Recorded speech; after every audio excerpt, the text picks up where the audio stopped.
engines here at Relativity are manufactured starting at initial design release from our engineering partners. The majority of our parts are powder bed printed, so that means they go through our PBF powder bed fusion team. PBF, you can overcome the challenges of getting a part quickly. When a rocket engine is in its development phase, generally the parts are very high in complexity, but you're producing them at a pretty low volume. This puts you pretty low on the priority list for castings and forging companies. This is where PBF really reigns supreme, where you're able to produce these very complex geometries rapidly at a very high quality and with material properties that are equivalent to raw product. Rapid iteration benefits our engine manufacturing program because we can actually try out and get through testing many different designs prior to needing to lock anything in. Because there are no fixed tools or casting molds, we're able to change many printed features in our as-printed model, produce multiple different versions, often given different part names or nicknames,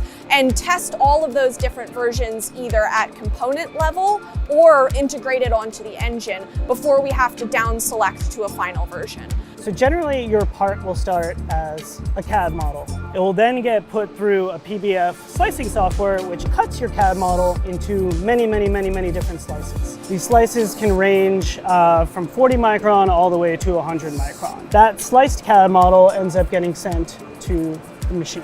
Here, the machine tends to have, in a very simplified diagram, a powder dispenser, a build plate, and an overflow dispenser. So your powder, each layer, your powder will go up while your build plate will go down. A recoater arm then comes to spread powder all across your build plate, at which point the lasers in the machine will start lasing depending upon that slice in the CAD model. You keep repeating this and then you build your part additively up based on all the slices from your CAD model. A really good example that showcases powder bed fusion's quick iteration would be the GG Injector. We were able to trial out many different element geometries to try to find the highest performance one. Every GG Injector had the same machined housing, and we were able to use additive to swap out different designs for the actual elements. This way we were able to try out different element geometries in parallel to find the highest performing one. The traditional method would have taken thousands and thousands of parts to come all together to create one injector pack. But by utilizing additive manufacturing, we are able to make all of that to 2-3 parts. They're produced, printed, depowdered, cut off the build plate, inspected, and then handed over to our machine shop organization. There they take the as printed part and they machine it into the part that we accept here at the propulsion integration floor.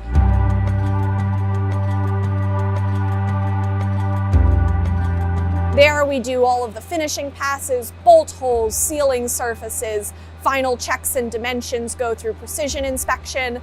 We take the part here on the prop floor and we integrate any valves, helicoils, other components that we need, and then final assembly happens where we bring all of those sub-assemblies together. So things like your aux pump and your fuel pump, your TCA, and you assemble into one final engine before we ship.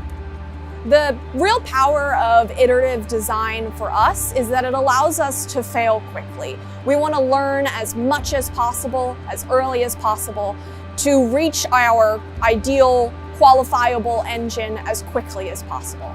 So in being able to test many different designs, many different configurations quickly without needing to completely retool our shop every time we get test learnings, we're able to get to that end state perfect engine all that much faster. In under 2 years, we went from sizing Aeon R to now having completed a mission duty cycle of the engine. We gathered a ton of data quickly and accumulated in a successful MDC.